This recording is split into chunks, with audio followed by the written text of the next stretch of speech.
नमस्ते बच्चों। पिछली कक्षा में हम लोगों ने पाठ 3 पृथ्वी की गतियों के बारे में कुछ अध्ययन किया था और उस पाठ में हम लोगों ने घूर्णन गति के बारे में अध्ययन किया था और अंत में मैंने 2 सवाल आप लोगों को दिए थे। पहला सवाल था कि यदि घूर्णन गति रुक जाए तो क्या होगा और यदि घूर्णन गति धीमी या तेज हो जाए तब क्या होगा। आइए सर्वप्रथम हम लोग उन 2 सवालों का उत्तर जानने का प्रयास करते हैं।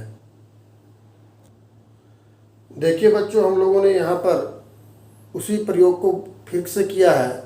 ये टॉर्च जो है सूर्य को दिखला रहा है और ये ग्लोब पृथ्वी को दिखला रहा है। अभी पृथ्वी जो अपनी कक्षा में घूम नहीं रही है, तो सूर्य की रोशनी पृथ्वी के जिस हिस्से पर पड़ रही है वहाँ दिन है और पीछे रात है। अब कल्पना कीजिए कि यदि पृथ्वी घूमना छोड़ दे तो क्या होगा।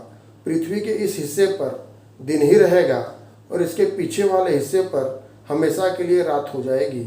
इस प्रकार पृथ्वी के आधा हिस्सा में हमेशा दिन और आधे हिस्से में हमेशा रात रहेगी और इस प्रकार जिस हिस्से में दिन है वो हिस्सा काफ़ी गर्म हो जाएगा और जिस हिस्से में रात है वो हिस्सा काफ़ी ठंडा हो जाएगा और इस प्रकार हमारी पृथ्वी मनुष्य और जीव जंतुओं के रहने लायक नहीं रहेगी।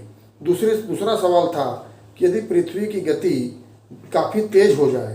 तेज होने का मतलब है कि पृथ्वी को एक चक्कर लगाने में 24 घंटे से कम का वक्त लगेगा और 24 घंटे से कम का वक्त लगने का मतलब है कि पृथ्वी पर दिन और रात जो मिलकर 24 घंटे में होता है, अगर पृथ्वी 20 घंटे में घूमना शुरू कर दे तो यह दिन और रात 20 घंटे का होगा।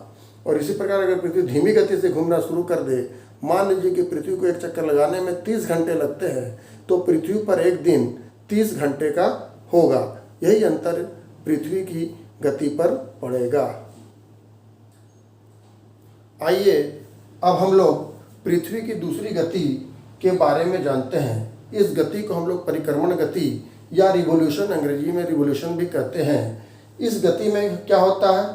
पहली गति में हम लोगों ने देखा कि घूर्णन गति में पृथ्वी अपने अक्ष पर चारों तरफ घूमती है और इस गति में पृथ्वी सूर्य के चारों तरफ चक्कर लगाती है। देखिए इस डायरेक्शन में पृथ्वी सूर्य के चारों तरफ चक्कर लगाती है। पृथ्वी सूर्य के चारों तरफ चक्कर लगाने की इस गति को ही परिक्रमण गति कहते हैं और यह गति भी देखिए इस दिशा में होती है। ये दिशा है पृथ्वी के परिक्रमण की गति का और पृथ्वी की परिक्रमण गति का जो रास्ता है, हम लोगों को लगता है कि ये पृथ्वी गोलाकार पथ पर घूमती है पृथ्वी के सूर्य के चारों तरफ, लेकिन वास्तव में ऐसा नहीं है। पृथ्वी सूर्य के चारों तरफ पूरे गोलाकार पथ में नहीं घूमती है, बल्कि यह दीर्घवृत्ताकार पथ में घूमती है। इस पथ को हम लोग दीर्घवृत्ताकार कहते हैं। आप लोग देखिए कि यह पूर्ण गोलाकार नहीं होता है। तो पृथ्वी के परिक्रमण की जो गति है और परिक्रमण का जो पथ है वो दीर्घवृत्ताकार होता है। अब आइए हम लोग देखते हैं, जिस प्रकार पृथ्वी को घूर्णन गति करने में एक चक्कर लगाने में 24 घंटे लगते थे, उसी प्रकार पृथ्वी को सूर्य के चारों तरफ एक चक्कर लगाने में 365 दिन और 6 घंटे के लगभग लगते हैं। 365 दिन और 6 घंटे। बच्चों, आप लोग तो जानते ही हैं कि एक साल में 365 दिन होते हैं। अब तो आपको समझ में थोड़ा थोड़ा आ रहा होगा कि क्यों एक वर्ष में 365 दिन होते हैं। वो इसी कारण से होता है क्योंकि पृथ्वी सूर्य का एक चक्कर लगाने में 365 दिन और 6 घंटे लेती है।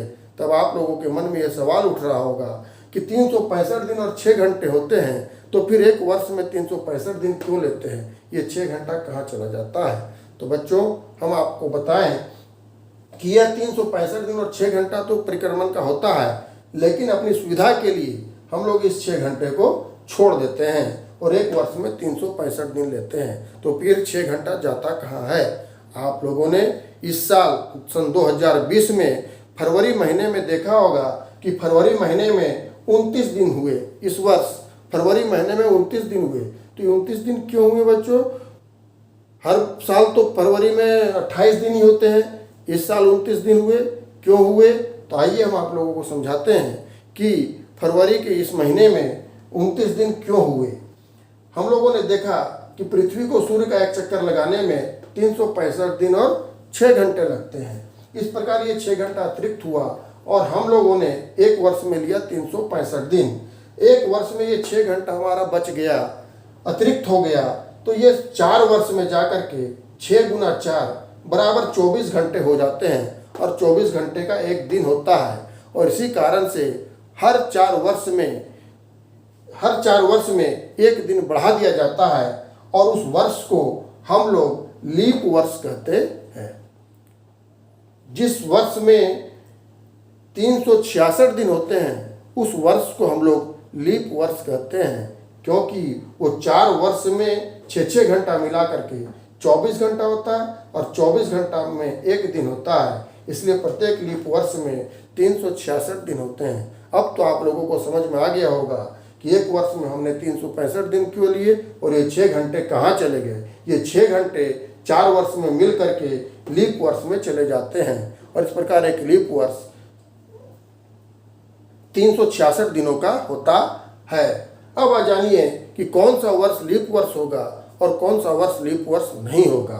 तो सुविधा के अनुसार वैज्ञानिकों ने यह माना कि जो वर्ष संख्या 4 से पूरी तरह विभाजित हो जाएगी उसको लीप वर्ष माना जाएगा। जैसे 2016 जो था उसमें अगर 4 से लोग पूरी तरह भाग दे दें तो पूरी तरह भाग लग जाता है, तो इस प्रकार 2016 लीप वर्ष था। और फिर इसके 4 वर्ष के पश्चात 2020 जो अभी चल रहा है इसमें भी 4 से पूरी तरह भाग लग जाता है, इसलिए 2020 भी लीप वर्ष होगा। अब आप अंदाज लगाइए कि अगला लीप वर्ष कब होगा।